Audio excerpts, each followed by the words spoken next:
Is ఉగ్రవాదుల ఈ హింస రచన చాలా ఖరీదైన వ్యవహారం. ఈ ఆపరేషన్లను ముందుకు నడిపించాలంటే కోట్లకు కోట్ల నోట్లు ఉండాల్సిందే. అందుకే ఐఎస్ ఉగ్రవాదులు తమ నెత్తుటి యాగం కోసం రకరకాలుగా ఆర్థిక వనరులను సమీకరించుకుంటున్నారు. స్వచ్ఛంద చందాలే కాదు, బలవంతపు వసూళ్లతో పేటరేగిపోతున్నారు. పురాతన వస్తువుల అమ్మకాలతో పాటు డ్రగ్స్ డీలింగ్ ఐసిస్ భారీగా నిధులు సేకరిస్తోంది.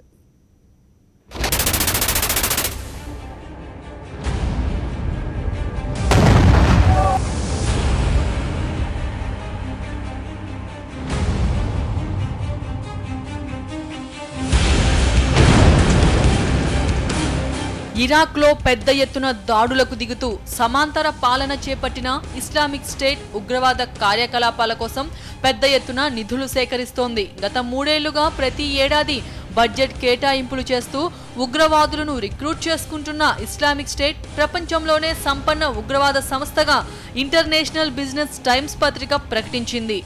ఈ ఏడాది బడ్జెట్ ప్లాన్ను విడుదల చేసిన ఇస్లామిక్ స్టేట్ 2015 ఏడాదిలో దాదాపు 1500 కోట్ల రూపాయలు మిగులు బడ్జెట్ చూపించింది. ఈ డబ్బును యుద్ధ కార్యకలాపాల కోసం పంపనున్నట్లు సమాచారం.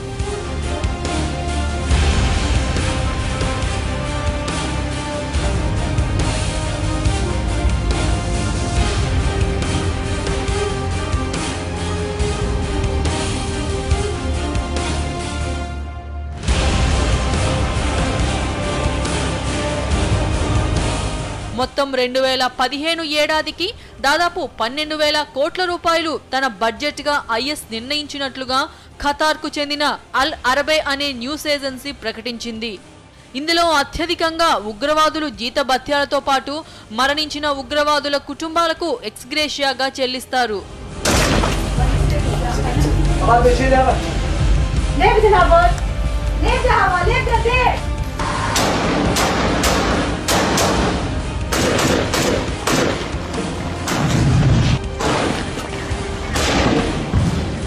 రెండు 2005-2010 మధ్యకాలంలో ఎక్కువగా విదేశాల నుంచి వచ్చే డొనేషన్లపైనే ఆధారపడ్డ ఐఎస్ ఆ తర్వాత సొంతంగా ఆదాయ మార్గాలను సమకూర్చుకుంది. ప్రస్తుతం ఐఎస్కి వచ్చే ఆదాయంలో కేవలం 5% మాత్రమే విదేశీ నిధులున్నాయని తెలుస్తోంది. ఫైనాన్షియల్ టైమ్స్ పత్రికా కథనం ప్రకారం కేవలం చమురు అమ్మకాల ద్వారానే గతేడాది నవంబర్లో ఐఎస్కు ప్రతిరోజు దాదాపు 150 కోట్ల రూపాయల ఆదాయం వచ్చేదని అంచనా. ప్రతిరోజు దాదాపు ఐఎస్ ఆధీనంలో ఉన్న చమురు బావుల ద్వారా 60,000 బ్యారెళ్ల చమురు ఉత్పత్తి అవుతుందని అంచనా. ఆదాయంలో ప్రధానంగా దోపిడీతో పాటు వివిధ రకాల పన్నులను విధించడం ద్వారా ఐఎస్ సమకూర్చుకుంటుందని అంచనా.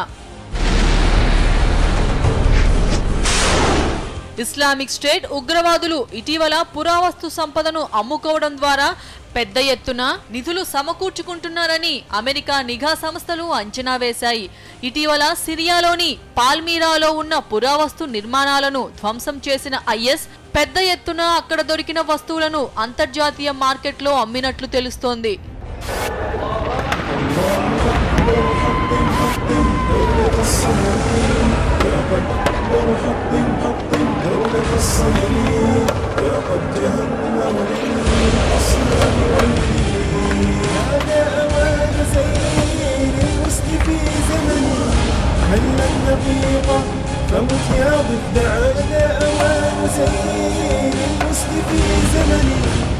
పాల్మీరాలోని టెంపుల్ ఆఫ్ బాల్ ధ్వంసం తర్వాత 100 కోట్ల రూపాయల విలువైన కళాఖండాలు చీకటి మార్కెట్కు తరలినట్లు నిఘా వర్గాలు గుర్తించాయి. ఐఎస్ ఆర్థికంగా బలపడేందుకు పెద్ద ఎత్తున ఇరాక్లోని కళాఖండాలు చైనా, జపాన్ మార్కెట్లకు పంపినట్లు ఎఫ్బిఐ గుర్తించింది. ఇలాంటి వాస్తు సంపదను కొనడం ఐఎస్కు మద్దతు పలకడమేనని ఎఫ్బిఐ హెచ్చరించింది. ఇప్పటికే ఇరాక్, సిరియాలో ఖలీఫత్ ఏర్పాటు చేశామని ప్రకటించిన ఇస్లామిక్ స్టేట్ సొంతంగా కరెన్సీని కూడా విడుదల చేసింది. ఇస్లామిక్ దీనార్ పేరుతో బంగారు నాణేలను విడుదల చేసిన ఐఎస్ మొత్తం 7 నాణేలను విడుదల చేసింది. ఇందులో 2 బంగారు నాణేలతో పాటు వెండి, రాగి నాణేలున్నాయి. ఇందులో ఒక గోల్డ్ దినారు దాదాపు $140 అమెరికన్ డాలర్లకు సమానం కానుంది. ఇక మరో బంగారు దినార్ $700 అమెరికన్ డాలర్లకు సమానం.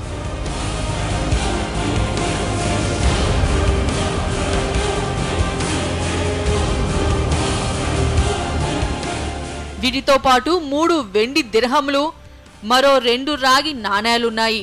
ఈ నాణేలకు సంబంధించి వీడియోను రిలీజ్ చేసిన ఐఎస్ త్వరలోనే తన ఖలీఫత్లో ఈ నాణేలను చలామణి చేస్తామని చెప్పింది. ఈ గోల్డెన్ దినార్ అమెరికన్ ఆర్థిక వ్యవస్థను పూర్తిగా చిన్నాభిన్నం చేస్తుందని ఐఎస్ అంటోంది. పెద్ద ఎత్తున ఆర్థిక నిధులను సమకూర్చుకుంటున్న ఐఎస్ ఆఫ్ఘన్ నుంచి వచ్చే నల్లమందును స్మగ్లింగ్ చేస్తున్నట్లు సైతం నిఘా వర్గాలు గుర్తించాయి. ఇందులో పెద్ద మొత్తం అమెరికాతో పాటు రష్యాకు సరఫరా అవుతుందని సమాచారం. ఇలా ఆదాయాన్ని సమకూర్చుకోవడం కోసం ఉగ్రవాదులు ఎలాంటి అడ్డదారులు తొక్కడానికైనా వెనుకాడడం లేదు.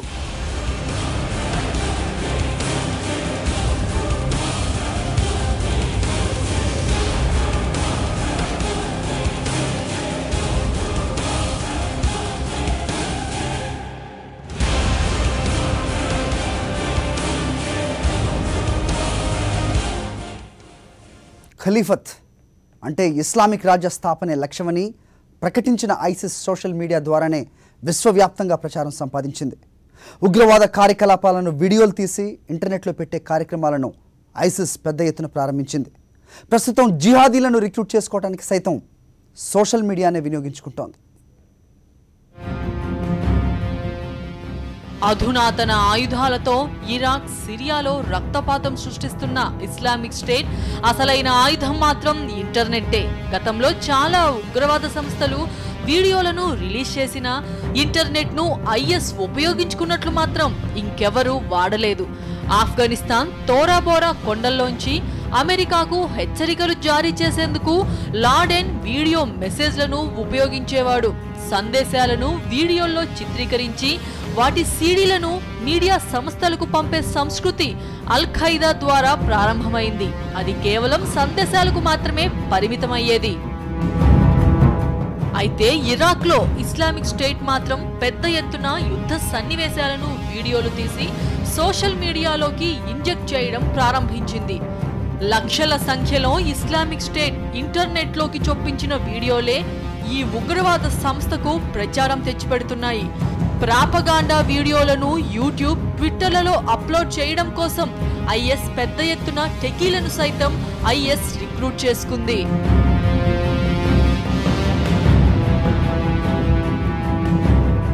ఇంటర్నెట్లో తలలు నరికే వీడియోలు పెట్టడం ఐఎస్ ద్వారానే ఆరంభమైంది. పెద్ద ఎత్తున ప్రజలను చంపి ఆ వీడియోలను ఇంటర్నెట్లో పెట్టడం ద్వారా విశ్వవ్యాప్తంగా ఐఎస్ ప్రచారం పొందింది. ఇక యూరోపియన్ దేశాలకు చెందిన వారిని తలనరికే వీడియోలు పెట్టిన ఐఎస్ ఓ విధంగా శత్రు సేనల ఆత్మస్థైర్యం దెబ్బతీసే ప్రయత్నం చేసింది. ఇలా తలలు నరికే కార్యక్రమంలో కొంతమంది ఇంగ్లీష్ జర్నలిస్టులు సైతం ప్రాణాలు కోల్పోయారు.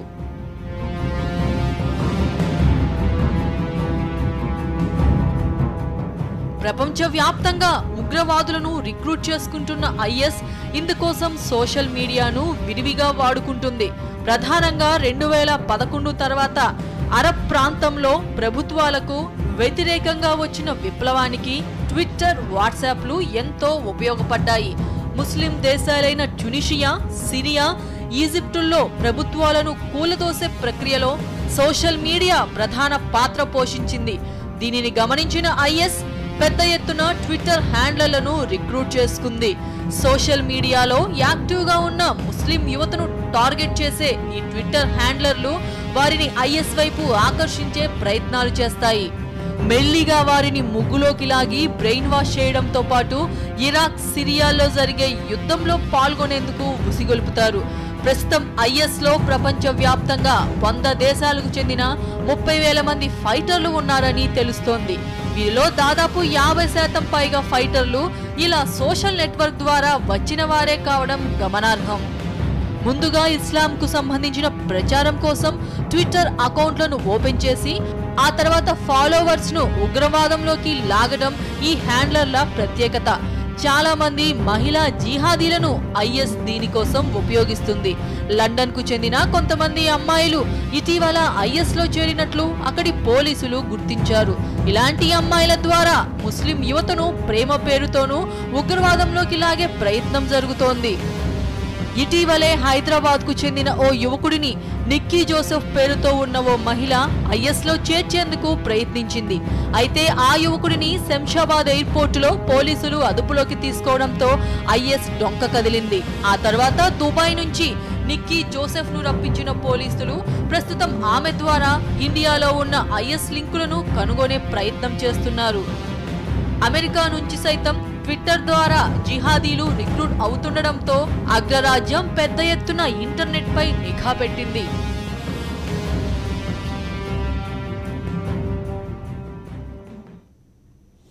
ఇస్లామిక్ స్టేట్ ఆఫ్ ఇరాక్గా ప్రారంభమై ఇప్పుడు ప్రపంచవ్యాప్తంగా విస్తరిస్తున్న ఐఎస్ ప్రభావం భారత్ పైన లేకపోలేదు. ఇప్పటికే కొంతమంది ఇండియా నుంచి ఐఎస్లోకి చేరినట్లు నిఘా వర్గాలు గుర్తించాయి కూడా. ఇక భారత్లో సీమాంతర ఉగ్రవాదాన్ని ప్రోత్సహిస్తున్న దాయాది దేశం పాకిస్తాన్ ఐఎస్ ముసుగులో కాశ్మీరీలను ఉగ్రవాదం వైపు లాగే ప్రయత్నం చేస్తోంది. ప్రపంచవ్యాప్తంగా ఉగ్రవాదులను రిక్రూట్ చేసుకుంటున్న ఐఎస్ భారత్లోనూ ఇస్లామిక్ తీవ్రవాదులను రిక్రూట్ చేసే ప్రయత్నాలు ప్రారంభించింది. గతేడాది బెంగళూరులో ఓ సాఫ్ట్వేర్ కంపెనీలో పనిచేస్తున్న పశ్చిమ బెంగాల్కు చెందిన మెహదీ బిస్వాస్ ఐఎస్ ట్విట్టర్ను హ్యాండిల్ చేస్తున్నారనే ఆరోపణలపై పోలీసులు అరెస్టు చేశారు. @షమ్మీ విట్నెస్ పేరుతో మెహదీ రన్ చేసే ట్విట్టర్ అకౌంట్కు 17,000 మంది ఫాలోవర్లున్నారు. అరెస్టు అయ్యే నాటికి మెహదీ 1,28,000 ట్వీట్లు చేశాడని పోలీసులు గుర్తించారు. ముంబైలోని కళ్యాణ్ ప్రాంతానికి చెందిన 4 యువకులు ఐఎస్లో చేరినట్లు వార్తలు వచ్చాయి. ఇటీవల ఖతార్లో పనిచేసే కేరళకు చెందిన ఓ జర్నలిస్టు ఐఎస్లో చేరినట్లు నిఘా వర్గాలు గుర్తించాయి. ఈ ఏడాది ఆగస్టు 6న ఐఎస్ ట్విట్టర్ అకౌంట్ ప్రకటించిన దాని ప్రకారం యూపీఏలోని ఆజంగఢ్కు చెందిన మహమ్మద్ సాజిద్ అనే మాజీ ఇండియన్ ముజాహిదీన్ ఉగ్రవాది ఐఎస్ తరపున పోరాడుతూ సిరియాలో మృతి చెందాడు. ఇప్పటి వరకు 40 మంది ఇండియా నుంచి ఐఎస్లో చేరినట్లు నిఘా వర్గాలు అనుమానిస్తున్నాయి. ఈ మధ్యనే హైదరాబాద్ లో సెటిల్ అయిన ఆదిలాబాద్ జిల్లా మంచిర్యాలకు చెందిన యువకుడు ఐఎస్లో చేరి చనిపోయాడనే వార్తలు వచ్చాయి. ఈ ఏడాది జనవరిలో హైదరాబాద్ కు చెందిన సల్మాన్ మొయినుద్దీన్ అనే యువకుడిని ఐఎస్తో సంబంధాలున్నాయనే ఆరోపణలపై పోలీసులు అరెస్టు చేశారు. సాఫ్ట్వేర్ ఇంజనీర్ అయిన సల్మాన్ మొయినుద్దీన్ దుబాయ్కి వెళ్తుండగా ఎయిర్పోర్టులో పోలీసులు అరెస్టు చేశారు. తనను నిక్కీ అనే మహిళ ప్రోత్సహించడం వల్లే ఐఎస్ వైపు ఆకర్షితుడయ్యానని మొయినుద్దీన్ పోలీసులకు తెలిపాడు.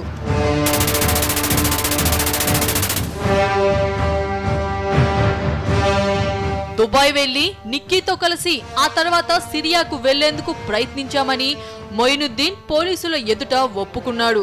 మొయినుద్దీన్ ట్విట్టర్ అకౌంట్ ద్వారా నిక్కీని ట్రాక్ చేసిన పోలీసులు ఆమెను దుబాయ్లో అరెస్టు చేసి హైదరాబాద్ తీసుకువచ్చారు. ప్రస్తుతం హైదరాబాద్ పోలీసుల ఆధీనంలో ఉన్న నిక్కీని ఇంటరాగేట్ చేస్తే ఆమె ద్వారా మరింత సమాచారం వస్తుందని పోలీసులు అంటున్నారు. ఇక భారత్లో సీమాంతర ఉగ్రవాదాన్ని ప్రోత్సహిస్తున్న పాకిస్తాన్ మరోసారి ఐఎస్ ముసుగులో ఉగ్రవాదులను రిక్రూట్ చేసే ప్రయత్నం చేస్తుంది.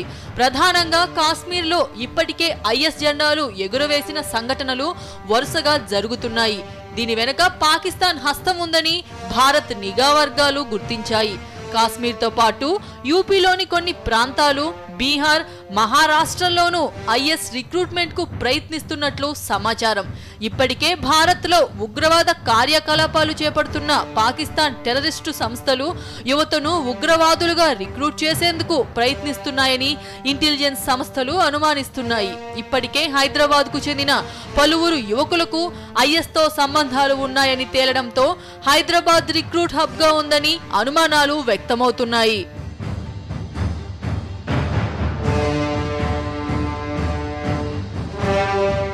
ఓవైపు ఐఎస్ పెద్ద ఎత్తున భారత్లో రిక్రూట్మెంట్ ప్రయత్నాలు చేస్తుంటే భారత నిఘా వర్గాలు మాత్రం అడ్డుకునేందుకు సాయశక్తులా ప్రయత్నిస్తున్నాయి. ఇప్పటి వరకు ఐఎస్ రిక్రూట్మెంట్ ను అడ్డుకోవడంలో సక్సెస్ అయిన భారత్ ఇంటర్నెట్ పై గట్టి నిఘా పెట్టింది.